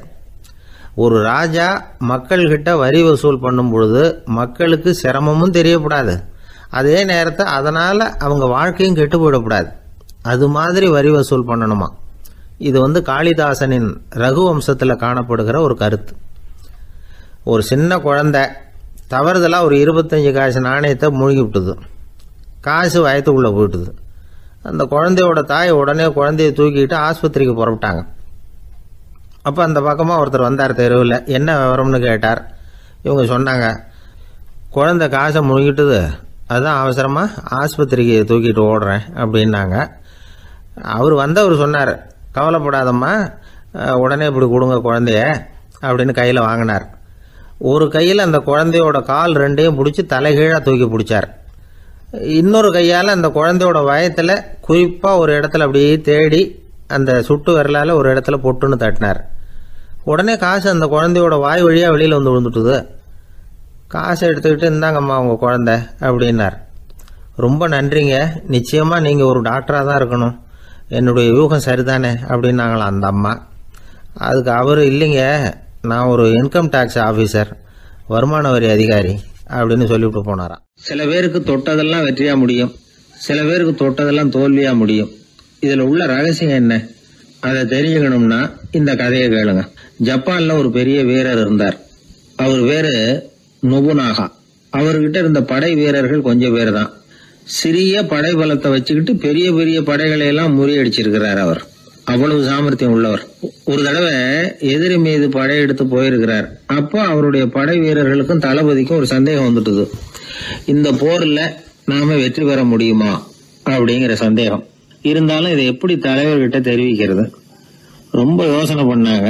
கடைசியா கொஞ்சம் துணிச்சலை வரவழைச்சுக்கிட்டு மெதுவா கேட்டுட்டாங்க. அவர் பார்த்தார், சரி, அதை நாம முடிவு செய்ய வேணாம், புத்த விகாரத்துக்கு போயிட்டு வருவோம், பூவா தலையா போட்டு பாத்துருவோம், என்ன வருதோ அது பிரகாரம் செயல்படுவோம், என்ன சொல்றீங்க? ஏன்னா போருக்கு செல்லும் பொழுது முழு மனசோட போகணும், ஊசலாட்டம் இருக்கக்கூடாது அப்படின்னார். தளபதியும் படை வீரர்களும் சரின்னு ஒத்துக்கிட்டாங்க. உடனே அவங்க எல்லாரும் அங்க பக்கத்துல இருந்த கோயிலுக்கு போனாங்களாம். தலைவர் உள்ள போனார். எல்லாரும் ஆவலோட வெளியில காத்துக்கிட்டு இருக்கிறாங்க. ரொம்ப நேரத்துக்கு அப்புறம் அவர் வெளியில வந்தார். தளபதி, துணை தளபதிகள் எல்லாரையும் கிட்டத்துல கூப்பிட்டார். அவங்க முன்னிலையில ஒரு தங்க காசை எடுத்தார். இத பாருங்க, இப்ப பூவா தலையா போட்டு பாத்துருவோம். பூ வந்தா தோத்துருவோம், தலை வந்தா ஜெயிச்சிருவோம். அதனால பூ விழுந்தா போர் வேணாம், அதை தவிர்த்துருவோம். தலை விழுந்ததுன்னா போருக்கு போவோம். விதி இப்போ நம்ம கையில தான் இருக்கு. இங்க என்ன தீர்ப்பு கிடைக்குதோ அது பிரகாரம் நடப்போம் அப்படின்னு சொல்லிவிட்டு தங்க காசு சுண்டி போட்டார். அது அப்படி சுழன்று மேல போய் கணீர்னு தரையில வந்து விழுந்தது. எல்லாரும் ஆவலோடு அதை குனிஞ்சி பாக்குறாங்க. தலை விழுந்திருக்குது. ஒரே மகிழ்ச்சி, ஆரவாரம். அதுக்கப்புறம் அவங்களுக்கு சந்தேகம் வரவே இல்லை. அப்படியே உறுதியான ஒரு முடிவோட போருக்கு போனாங்க. வெற்றியோட திரும்பி வந்தாங்க. வெற்றி விழா நடக்குது.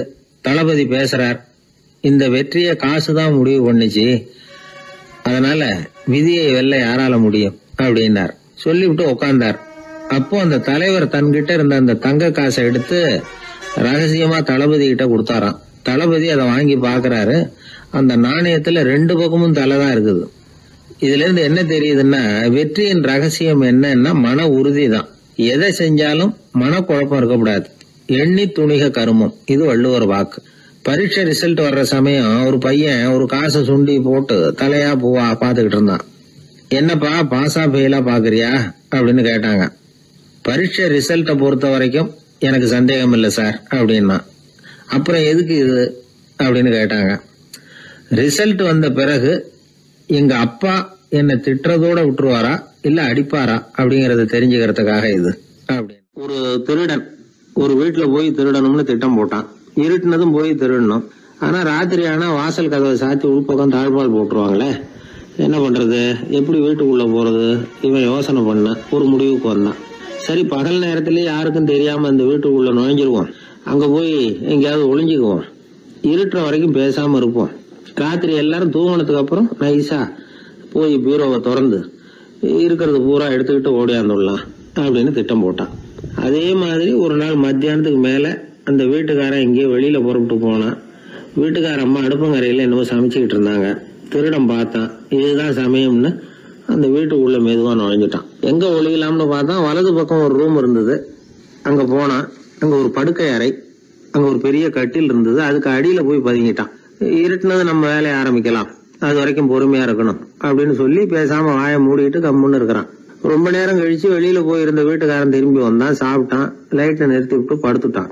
அந்த அம்மாவும் வேலையெல்லாம் முடிச்சுட்டு வந்து படுத்துட்டாங்க. நடு ராத்திரி. விடி விளக்கு லேசா எரிஞ்சுக்கிட்டு இருக்கு. வீட்டுக்காரன் லேசா கண்ணை முழிச்சான். கட்லுக்கு நேரா எதிரில ஒரு கண்ணாடி. அதுல பாக்குறான், கட்லுக்கு கீழே ஒரு திருடன் ஒளிஞ்சு இருக்கிறது தெரிஞ்சு போச்சு. உடனே அவன் திருடன் திருடன்னு சத்தம் போடல, யோசனை பண்ணான். மேஜையில இருக்கிற கத்தி எடுத்து கையில வச்சுக்குவோமா அப்படின்னு யோசனை பண்ணான். இந்த சந்தர்ப்பத்துல கத்தியை உபயோகப்படுத்துறத விட புத்தியை உபயோகப்படுத்துறது தான் சாமர்த்தியம் அப்படின்னு நினைச்சான். உடனே அது பிரகாரம் செயல்பட ஆரம்பிச்சிட்டான். என்ன பண்ணான் தெரியுமா? எதையும் வெளியில காட்டிக்காம ரொம்ப சர்வசாதாரணமா தன்னுடைய மனைவி கிட்ட பேச ஆரம்பிச்சான். மனைவியும் புத்திசாலி, அதனால அவங்களுக்கு தெரியும். அவங்களும் வீட்டுக்காரர் கேட்ட கேள்விக்கு பொருத்தமா பதில் சொல்ல ஆரம்பிச்சாங்க.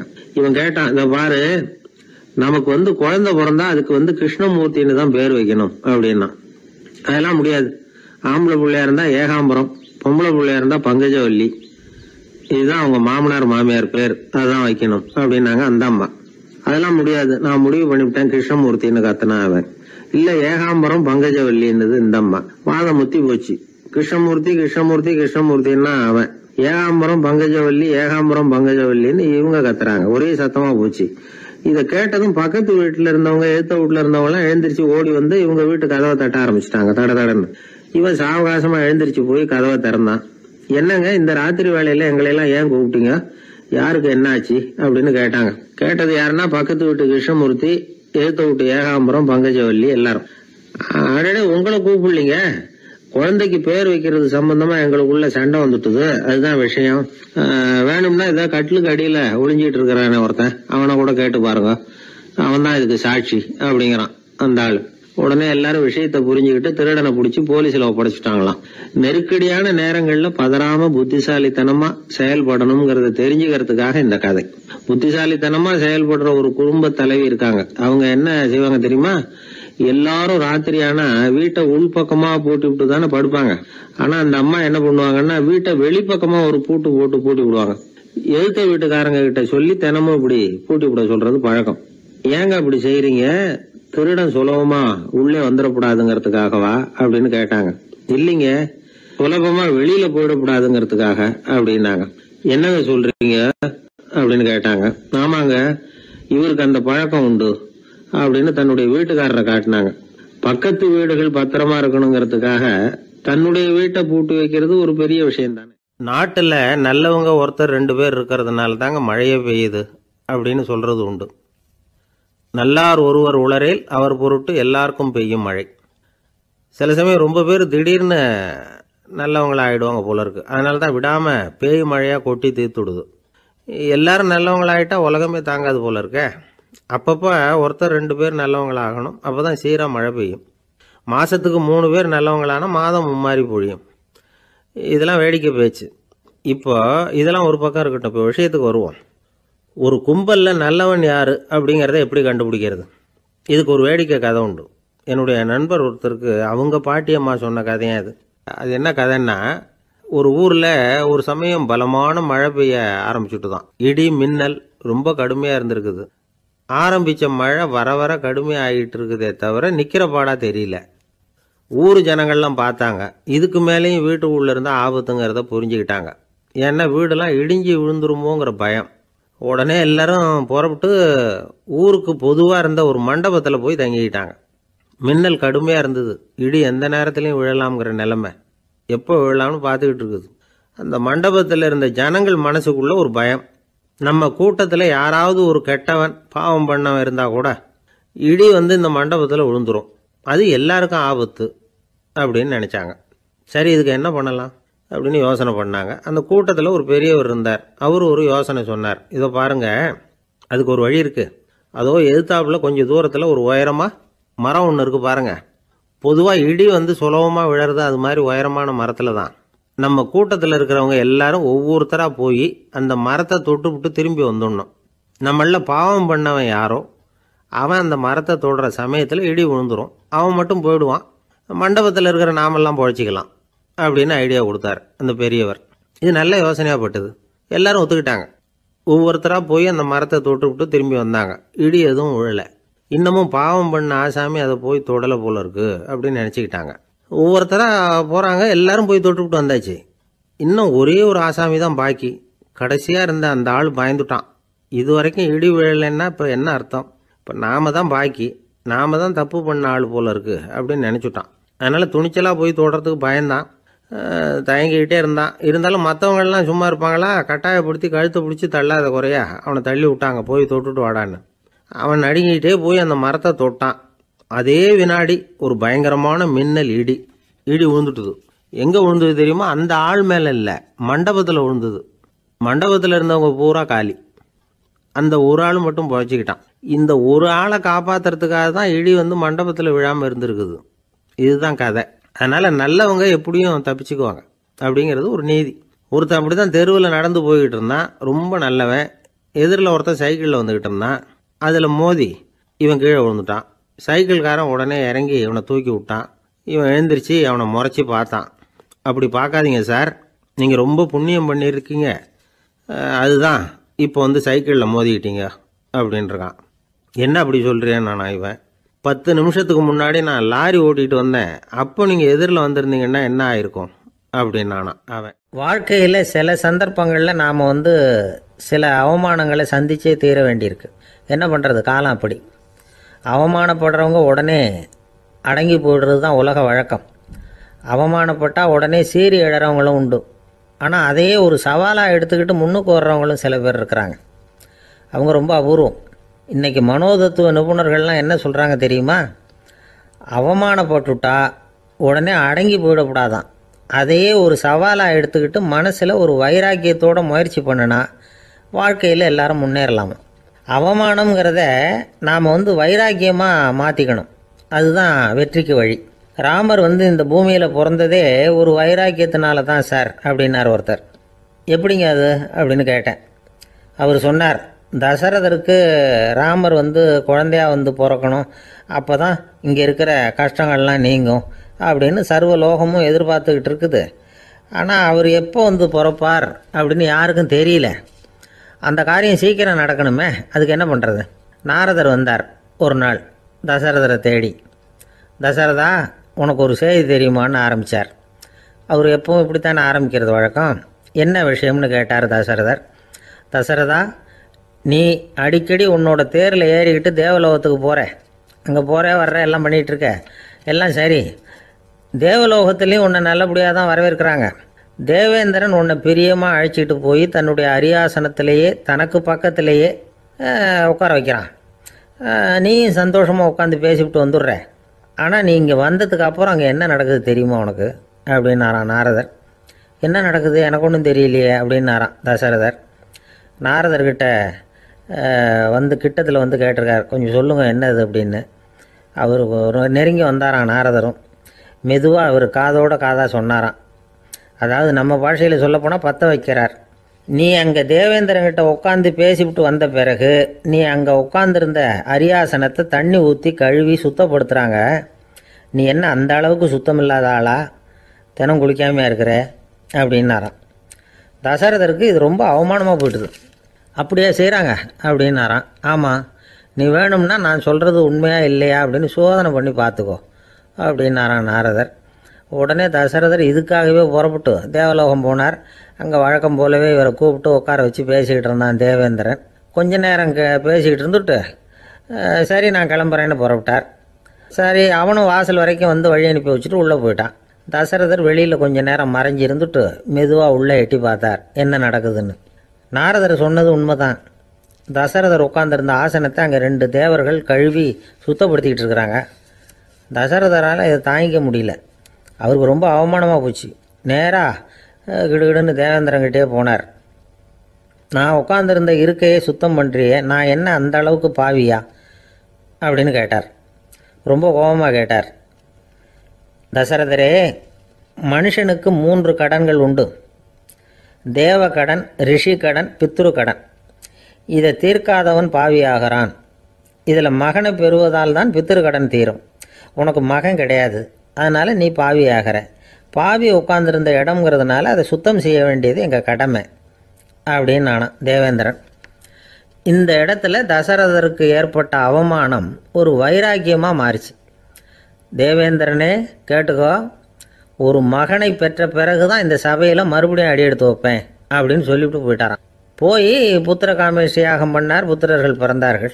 இந்த கதையில் உள்ள கருத்து என்னென்னா, தேவேந்திரன் தசரதரை அப்படி அவமானப்படுத்தலைன்னா அவருக்கு இப்படி ஒரு வைராக்கியம் பிறந்திருக்குமா யோசிச்சு பார்க்கணும். நமக்கு ஏற்படுகிற சில அவமானங்களையும் வைராக்கியமாக மாற்றிக்குவோம். அப்படி மாற்றிக்கிட்டோம்னா வாழ்க்கையில் வந்து முன்னேறலாம். நம்ம ஆளுங்க சில பேர் அவமானத்தை வந்து வைராக்கியமாக மாற்றிக்கிறது எப்படி தெரியுமா? நம்மக்கிட்ட ஒரு பையன் சொன்னான், எங்கள் அப்பா என்னை எல்லாருக்கும் முன்னாடி வச்சு திட்டிவிட்டார், பொறுப்பு இல்லாமல் ஊர் சுற்றுறேன்னு சொல்லி அவமானப்படுத்தி விட்டார். இனிமேல் நீ என் முகத்திலேயே முழிக்காதரா போடான்னு வேற சொல்லிவிட்டார். எனக்கு ரோஷம் வந்துட்டுது. அந்த அவமானத்தை வைராக்கியமாக மாற்றிக்கிட்டேன். அன்னையிலேருந்து அவர் முகத்திலேயே முழிக்கிறதில்ல அப்படின்னா. அப்படியான்னு கேட்டோம். ஆமாங்க, அவர் வீட்டில் இல்லாத நேரமாக பார்த்து உள்ள சமையல் கட்டுக்கு போய் சாப்பிட்டுட்டு நைஸாக வெளியில் வந்துடுவேன் அப்படிங்கிறான் அவன். எனக்கு அதிர்ஷ்டமே இல்லை சார் அப்படின்னார் ஒருத்தர். ஏன் அப்படி சொல்கிறீங்கன்னு கேட்டோம். வியாபாரம் பண்ணலாம்னு ஒரு கடை வச்சேன். வேண்டிய போட்டவங்க கூட என் கடையில் வந்து எதுவும் வாங்க மாட்டேங்கிறான். எல்லாரும் அடுத்த கடைக்கு தான் போகிறான் அப்படின்னு சொல்லி ரொம்ப அழுத்துக்கிட்டார். இதுக்கு போய் அதிர்ஷ்டம் இல்லைன்னு சொல்லாதீங்க. வாடிக்கையாளர்களை வந்து கவர்றது எப்படிங்கிறது உங்களுக்கு தெரியல, அதுதான் குறை அப்படின்னும். சார், உங்களுக்கு தெரிஞ்ச அந்த ரகசியத்தை எனக்கும் கொஞ்சம் சொல்லி கொடுங்களேன் அப்படின்னார். சரி, உங்கள் காதை இப்படி கொடுங்க அப்படின்னு சொல்லி அது சம்பந்தமாக பெரிய வல்லுநர்கள் சொல்லியிருக்கிற கருத்துக்களை அவர்கிட்ட சொல்ல ஆரம்பித்தோம். அதாவது இந்த வாடிக்கையாளர்களை கவர்றதுக்கு வல்லுநர்கள் பல ஆலோசனைகளை ஏற்கனவே சொல்லி வச்சிருக்கிறாங்க. அது சம்பந்தமாக அனுபவப்பட்டவங்க, அதை தெரிஞ்சு வச்சுக்கணும். அதாவது கடை வச்சிருக்கிறவங்க எல்லாரும் இதை கொஞ்சம் காதில் வாங்கி வச்சுக்கணும். எதை இப்போ சொல்ல போகிறத. எப்பவும் பணத்தை சம்பாதிக்கிறதுலேயே குறியாக இருக்கக்கூடாதான். அதை விட முக்கியமாக நீங்கள் சம்பாதிக்க வேண்டியது வாடிக்கையாளர்களுடைய மன நிறைவு. வர்றவங்க திருப்தியோடு போகணும், அது முக்கியம். அதில் கவனமாக இருக்கணும். கடைக்கு வர்ற ஒருத்தர் ஏதாவது ஒரு குறை சொல்கிறாருன்னு வச்சுங்க, அதை வந்து அலட்சியப்படுத்தக்கூடாது. ரொம்ப அக்கறையோடு அதை காது கொடுத்து கேட்கணும். அப்படியா சார், அதை நான் அவசியம் கவனிக்கிறேன் அப்படின்னு சொல்லணும். ஒருத்தர் வரார், சார் நேற்றுக்கு உங்கள் கடையில் இதை நான் வாங்கிட்டு போனேன், வீட்டில் இது வேணான்னு சொல்லிவிட்டாங்க, அது திருப்பி கொடுக்கறதுக்காக தான் வந்திருக்கிறேன் அப்படின்னு சொல்லி திருப்பி கொடுக்குறார். உடனே நீங்கள் வந்து முகம் சுளிக்கக்கூடாது, எரிச்சல் படக்கூடாது. வழக்கம் போல் நிதானமாக முகம் அலர்ச்சியோடு அதை திருப்பி வாங்கிக்கணும். இவ்வளவு ரூபாய்க்கு சாமான் வாங்கினா இந்த ஸ்பூன் அன்பளிப்பு, இப்படி ஏதாவது கொடுக்கலாம். பண்டிகை காலங்கள்லேயும் பொருள்கள் வாங்குறவங்களுக்கு இப்படி ஏதாவது பொருத்தமாக ஒரு அன்பளிப்பு கொடுக்கலாம். நீங்கள் கொடுக்கறது ஒரு சர்வசாதாரணமான பொருளாக இருந்தால் கூட அது வாங்குற ஒரு மனசில் ஒரு மகிழ்ச்சியை ஏற்படுத்தும். எதுவும் உங்களால் கொடுக்க முடியலன்னா உங்கள் முகம் நிறைஞ்ச சிரிப்பையாவது கொடுங்க, அது போதும். உங்கள் கடையில் இல்லாத ஒரு பொருளை வாடிக்கையாளர் வந்து கேட்குறார். உடனே இல்லைன்னு முகத்தில் அடிச்சது மாதிரி சொல்லிடக்கூடாது. கொஞ்சம் உட்காருங்க சார் அப்படின்னு சொல்லி உங்க பணியாளர் யாரையாவது அனுப்பி வெளியில இருந்து வாங்கிட்டு வர சொல்லி அவர்கிட்ட கொடுக்கலாம். சில பேர் உங்க கடைக்கு வரும்பொழுது அவங்க வீட்டு குழந்தைகளையும் கூப்பிட்டுக்கிட்டு வர்றாங்கன்னு வைங்க. நீங்க என்ன செய்யணும்னா அந்த குழந்தைகளை முதல்ல கவனிக்கணும். அது கண்ணத்தை கிள்ளணும், அதுகிட்ட விளையாடணும், அதுக்கு ஏதாவது மிட்டாய் பிஸ்கட் எதையாவது கொடுத்து அது கவனத்தை கவரணும். அதுக்கப்புறம் பெரியவங்களை கவனிக்கலாம். உங்க கடையில வேலை செய்யற பணியாளர்கள் சுத்தமா இருக்கணும். சிரிச்ச முகம், சுறுசுறுப்பு, இது ரெண்டும் அவங்களுக்கு தேவை. அழுது வடிஞ்சிக்கிட்டு இருக்கக்கூடாது. அப்புறம் இன்னொரு விஷயம், அதிகமா பொருள் வாங்குற ஒருத்தர்கிட்ட அதிக மரியாதையாகவும் குறைச்சலா பொருள் வாங்குறவர்கிட்ட வேற விதமாகவும் நடந்துக்க கூடாது. எல்லாருக்கிட்டையும் சமமா நடந்துக்கணும். 5 ரூபாய்க்கு வாங்கினாலும் சரி, 500 ரூபாய்க்கு வாங்கினாலும் சரி, அவங்க கிட்ட நீங்க காட்டுற மரியாதையில வித்தியாசம் இருக்கக்கூடாது. எல்லாத்துக்கும் மேல உங்க கடையில ஒரு பொருள் வாங்கினா அது உண்மையானதா இருக்கும், தரமுள்ளதா இருக்கும் அப்படிங்கிற நினைப்பு ஜனங்களுக்கு வரணும். அதனால தரமான பொருளையே நீங்க உங்க கடையில வச்சிருக்கணும். இது வரைக்கும் நான் சொன்னதையெல்லாம் கவனத்தில் வச்சுக்கிட்டு நீங்க கடையை ஆரம்பிச்சீங்கன்னா வியாபாரம் பிச்சுக்கிட்டு போகும். அப்படி போகலன்னா அதுக்கப்புறம் கேளுங்க. ஏன்னா இந்த யோசனைகள்லாம் அனுபவப்பட்டவங்க சொல்லியிருக்கிற யோசனைகள். இந்த யோசனைகள்ல நீங்க எச்சரிக்கையா இருக்க வேண்டிய ஒரு விஷயம் உண்டு. அது என்னங்கிறதையும் தெரிஞ்சு வச்சுக்கிறது நல்லது.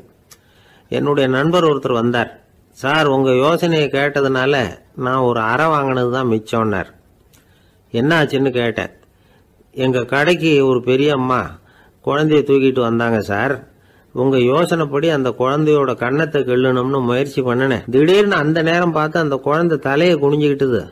என் கை குழந்தையோட கண்ணத்துக்கு பதிலா அது தூக்கிட்டு வந்தவங்க கண்ணத்தை கிள்ளிவிட்டுது.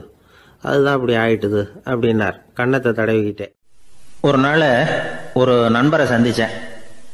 உங்க வீடு எதுன்னு உங்களுக்கு தெரியுமா சார்ன்னு. அவர் என்ன ஒரு மாதிரியா பார்த்தார். அப்புறம் சொன்னார், தெரியும் அப்படின்னாரு. சரி, உங்க தொலைபேசி எண் உங்களுக்கு தெரியுமான்னு. அதுவும் தெரியும்னார். உங்க மனைவி மக்கள் யார் யாருன்னு உங்களுக்கு தெரியுமான்னு கேட்டேன். என்ன ஒரு மாதிரியா பார்த்தார். அப்புறம் சொன்னார், அதுவும் தெரியும் சார் அப்படின்னார். சரி, நீங்க யாருன்னு உங்களுக்கு தெரியுமான்னு கேட்டேன்.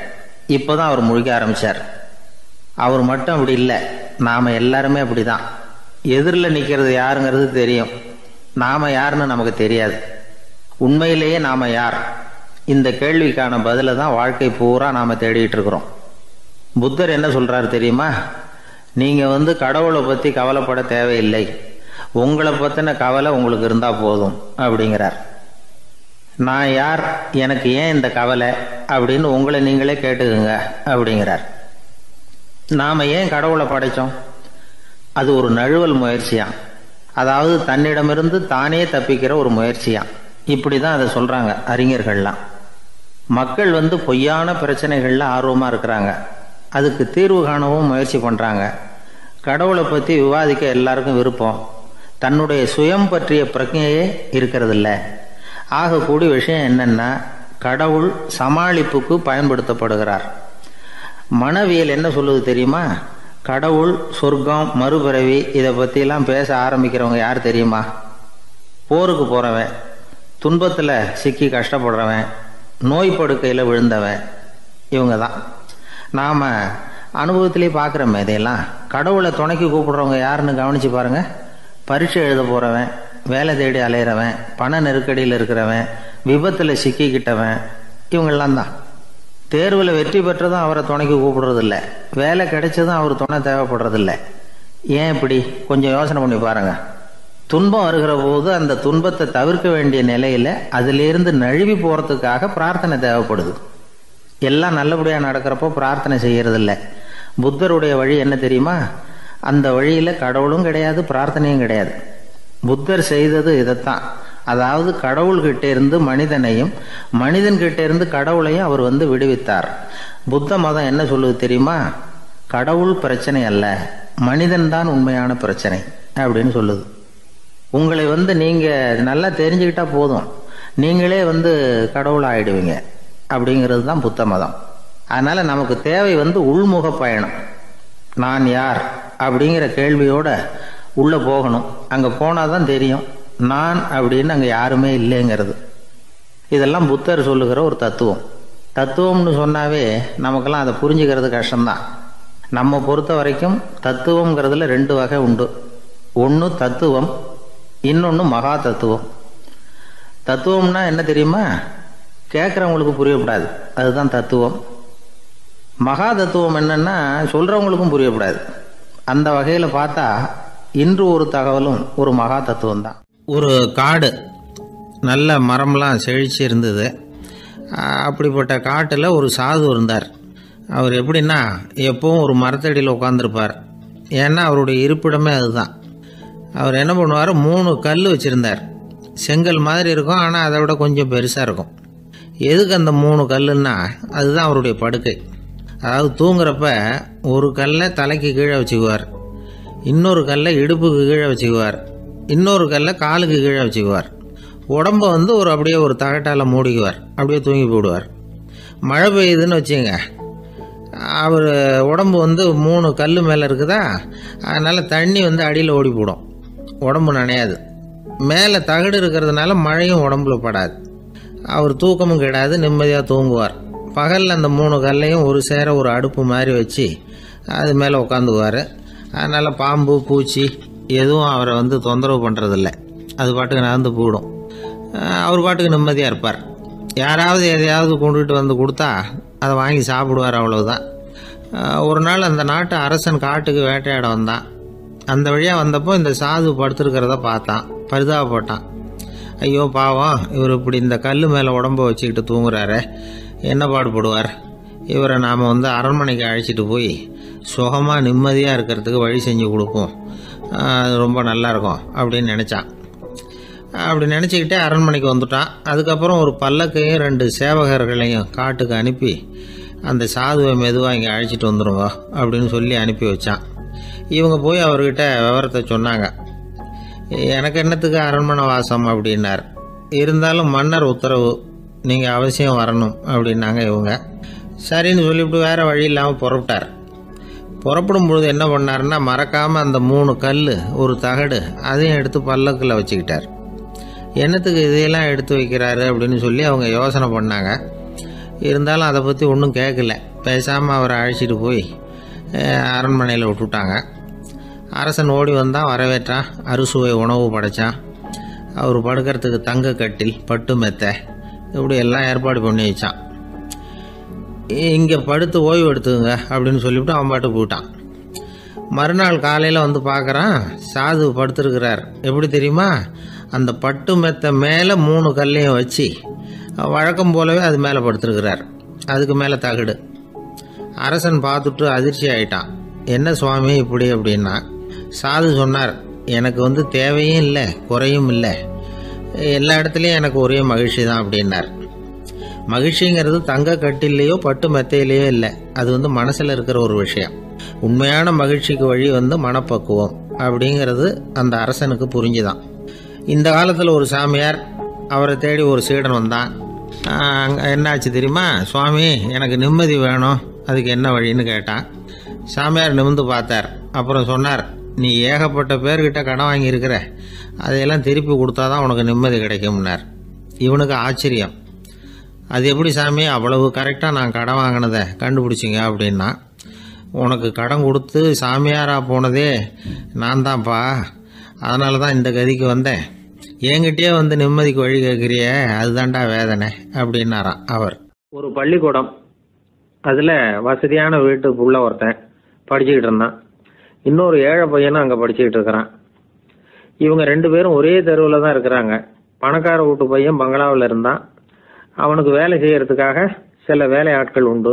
அதனால் அவன் நல்லா சாப்பிடுவான், தூங்குவான், ஏதோ வரணுமேங்கிறதுக்காக பள்ளிக்கூடத்துக்கு வருவான், போவான், அவ்வளவுதான். இந்த ஏழை பையன் இருக்கானே, அவன் அப்படி இல்லை. காலையில் எழுந்திருப்பான், உடற்பயிற்சி பண்ணுவான், அவங்க வீட்டில் கிடைக்கிற சாதாரண உணவு அதை அளவோடு சாப்பிடுவான், வீட்டில் உள்ள வேலைகளையும் செய்வான், பள்ளிக்கும் தவறாமல் வந்துடுவான். அவனுக்கு கூட பிறந்த சகோதர சகோதரிகள் 8 பேர். எல்லாரும் தன்னம்பிக்கையோடு அவங்க வேலையை செஞ்சுக்கிட்டு இருந்தாங்க. இந்த பையன் எப்பவும் உண்மையை தான் பேசுவான், கடமையை ஒழுங்காக செய்வான். ஆசிரியர்களுக்கு இவனை ரொம்ப பிடிக்கும். அதனால் இவனை அந்த பள்ளிக்கூடத்து மாணவர் தலைவனை ஆக்கியிருந்தாங்க. இது அந்த பெரிய இடத்து பையனுக்கு பிடிக்கல.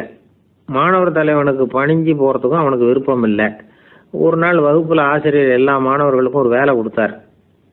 எல்லாரும் அதை சுறுசுறுப்பாக செஞ்சுக்கிட்டு இருக்கிறாங்க. இவன் மட்டும் சோம்பலாக உட்காந்துருக்கிறான்.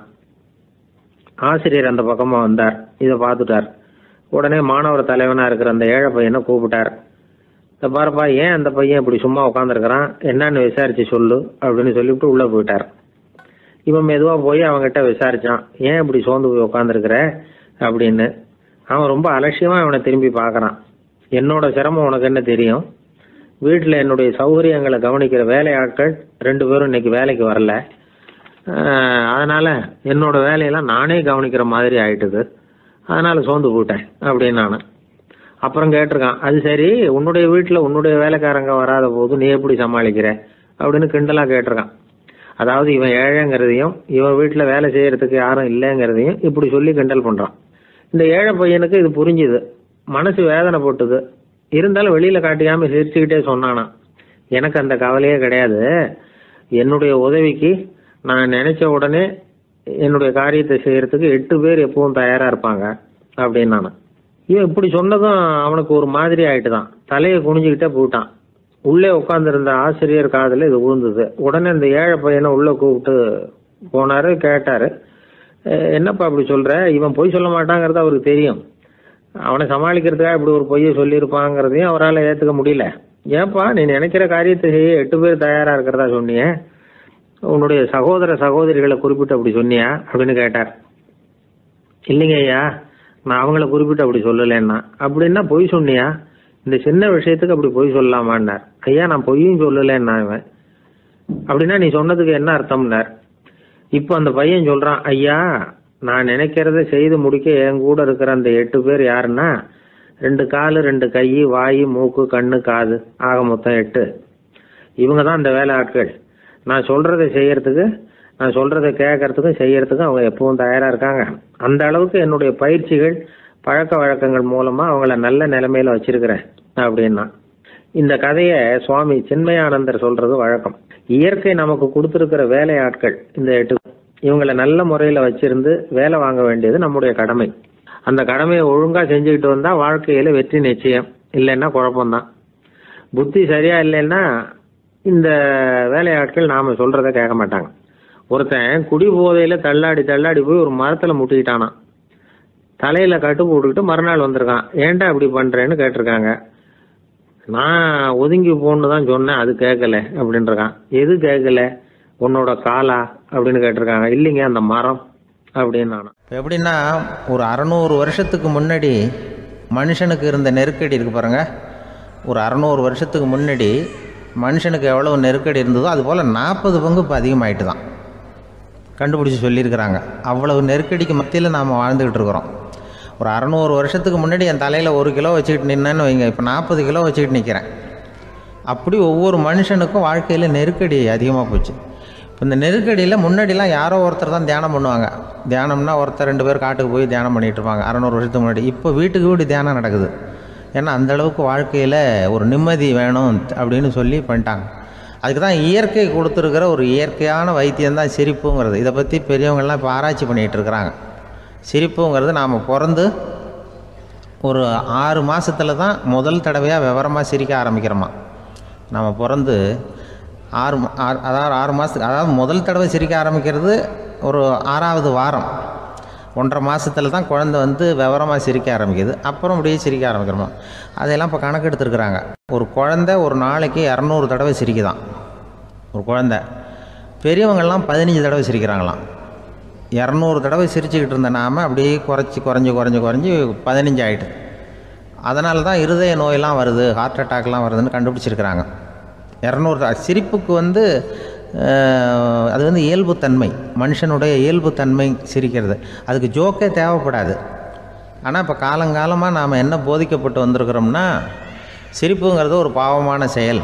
ஒரு முதலாளிக்கு முன்னாடி தொழிலாளி சிரித்தா மரியாதை குறைச்சல், ஒரு கணவனுக்கு முன்னாடி மனைவி சிரித்தா மரியாதை குறைச்சல், அது மாதிரி ஒரு வாத்தியாருக்கு முன்னாடி பையன் சிரித்தா மரியாதை குறைச்சல், ஒரு ஆஃபீஸருக்கு முன்னாடி பியூனு சிரித்தா மரியாதை குறைச்சல், இப்படின்னு சொல்லி சிரிப்புங்கிறது ஏதோ மரியாதை குறைவான செயல்னு காலங்காலமாக நாம் போதிக்கப்பட்டு வந்திருக்கிறோம். இப்போ மரபு ரீதியாகவே அந்த சிரிப்பு வந்து நம்மகிட்ட சிறைப்பட்டுருக்கு தான், அடங்கி போச்சு.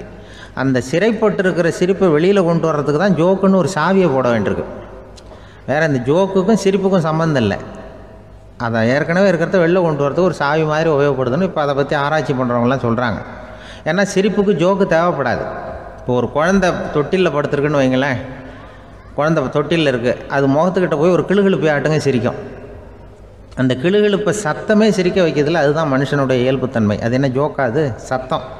ஒரு கிளுகிழுப்பையை கொண்டு போய் குழந்தை முகத்துக்கிட்ட ஆட்டினா சிரிக்குதே, அதுதான் இயல்புத்தன்மை. அதே கிளுகிழுப்பையை ஒரு தாத்தா மூஞ்சிக்கிட்ட ஆட்டுங்க, கோவம் வந்துடும்,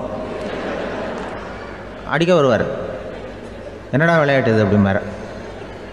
ஏன்னா அவர் சிரிச்சுக்கிட்டு இருந்தவர், அப்படி இருந்தவர் ஒரு காலத்தில்.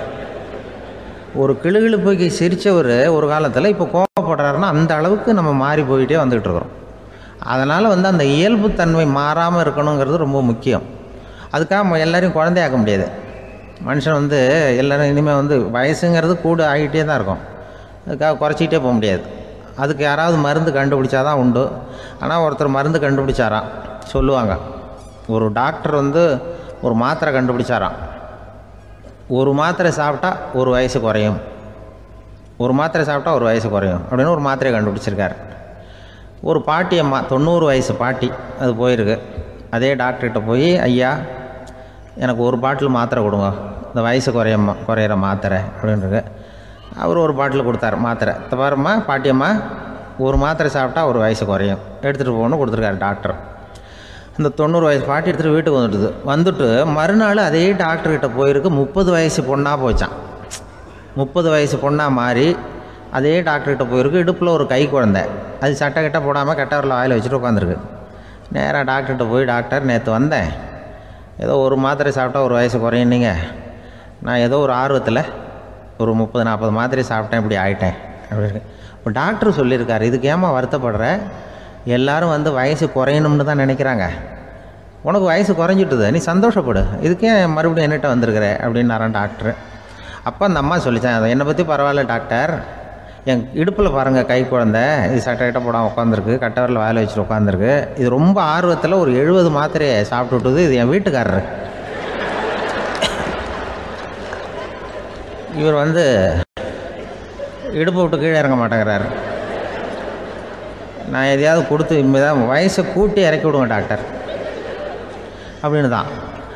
அவர் ஏதோ நமக்கும் இதுக்கும் சம்மந்தம் இல்லைங்கிறது மாதிரி கட்டாரில் வச்சுட்டு அவர் பாட்டு உட்காந்துருக்கார். ஏதோ நமக்கு இந்த உலகமே இல்லை, நமக்கு சம்மந்தம் இல்லைங்கிற மாதிரி உட்காந்துருக்காரு. இப்படியே நான் தூக்கிட்டு எங்கே அலையிறது இதை அப்படின்னு தான். அதனால் வயசை குறைக்கிறது இயற்கைக்கு விரோதமாக நாம் பண்ண முடியாது. ஆனால் இந்த இயல்புத்தன்மை மாறாமல் வச்சுக்கலாம். குழந்தை மாதிரி மாற முடியாதே தவிர அந்த குழந்தை தன்மையோடு வாழறதுக்கு கற்றுக்கணும். அதுதான் வாழ்க்கையில் இன்பமாக வாழறதுக்கு வழி. குழந்தைத்தனமாக இருக்கக்கூடாது, குழந்தை தன்மையோடு இருக்கணும்னு சொல்லுவாங்க. குழந்தை தன்மைங்கிறது வேறு, குழந்தைத்தனம்ங்கிறது வேறு. அப்படி ஒரு மாத்திரை கண்டுபிடிச்சிட்டா இப்போ யாராவது ஒருத்தவங்க இடுப்பில் குழந்தைய தூக்கிட்டு போனால் போய் கேட்கணும், ஏம்மா இது ஏன் வீட்டுக்காரரா உன் குழந்தையா அப்படின்னு கேட்டு அதுக்கப்புறம் அவருக்கு வணக்கம் சொல்லணும். இப்படிலாம் ஆகிடும் நிலைமை.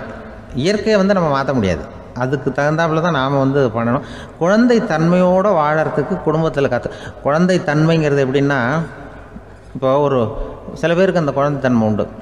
ஒரு வீட்டில் ஒரு புள்ள படுத்துருக்கு, அம்மா எழுப்புறாங்க, காலேஜுக்கு நேரமாச்சு எழுந்திருப்பா, காலேஜுக்கு நேரமாச்சு எழுந்திருப்பா அப்படின்ற. அந்த அம்மா அந்த புள்ள சொல்லியிருக்கு, ஐயோ எனக்கு காலேஜுக்கு போகிறதுக்கே பிடிக்கலம்மா, என்னை தொந்தரவு பண்ணாத, காலேஜுக்கு போகிறதுக்கு எனக்கு பிடிக்கல அப்படின்னு தான். அப்போ அந்த அம்மா சொல்லியிருக்கு, ஏன் உனக்கு காலேஜுக்கு போகிறதுக்கு பிடிக்கல, கல்லூரிக்கு போகிறதுக்கு, அதுக்கு 2 காரணம் சொல்லு அப்படின்னுருக்க. அப்போ அந்த புள்ள சொல்லிச்சான், ஏன் பிடிக்கலன்னா கல்லூரியில் இருக்கிற வாத்தியாருக்கும் என்ன பிடிக்க மாட்டேங்குது, ஆசிரியர்களுக்கும். 2வது காரணம், கல்லூரியில் படிக்கிற மாணவர்களுக்கும் என்ன பிடிக்கல, அதனால் நான் காலேஜுக்கு போக மாட்டேன்ற குழந்தை இந்த புள்ள சொல்லியிருக்கு. அம்மா அப்படிலாம் நீ இதுக்காக போகாமல் இருக்கக்கூடாது, நீ போய் தான் ஆகணும் அப்படின்னு பிடிவாதமாக அந்த அம்மா பிள்ளைய எழுப்புனாங்களாம். சரி நான் எதுக்கு காலேஜ் போகணும்னு சொல்கிறேன், அதுக்கு நீ 2 காரணம் சொல்லு அப்படின்னு தான் அந்த புள்ள. அப்போ அந்த அம்மா சொன்னாங்களாம், நீ ஏன் காலேஜுக்கு போகணும்னா, முதல் காரணம் உனக்கு வயசு 52, 2வது காரணம் நீ தான் பிரின்சிபால் அப்படின்னு தான். என்ன இருந்தாலும் அவங்க அம்மாவுக்கு அது புள்ள தானே, அதுதான் குழந்தைத்தன்மைங்கிறது.